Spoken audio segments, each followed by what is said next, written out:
వచ్చేసి శివలింగం చిన్నగా ఎంత బాగుంది కదా. అండ్ ఈ శివలింగం ఇప్పటిది కాదు, 8వ శతాబ్దంలో ఇక్కడ రాజులు ఇక్కడ అభిషేకం చేసేవారు. అండ్ అభిషేకించిన నీరు కూడా కింద చూపించినట్టు 3 బావులు, అంటే సవతుల బావులు అంటారు. వీటిని సవతుల బావులు అని ఎందుకంటారంటే ముగ్గురు భార్యల గుర్తుగా ఈ బావులను తవ్వించారట.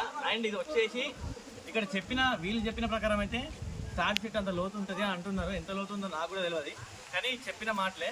ఇప్పటి వరకు అయితే 365 days ఇక్కడ వాటర్ అయితే ఇంకిపోయినట్టు చరిత్రలో లేదు. మరి రాయిలో నీళ్ళు ఎట్లా వచ్చినాయి అంటారా?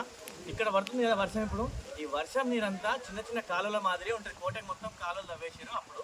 సో అట్లా ఒక సిస్టమ్ని, వాటర్ మెయింటెనెన్స్ సిస్టమ్ని పెట్టి గాలుల ద్వారా, అంటే చిన్న చిన్న కాలువలు తవ్వి వర్షానికి వచ్చిన వాటర్ మొత్తాన్ని ఇందులో స్టోర్ చేస్తారు.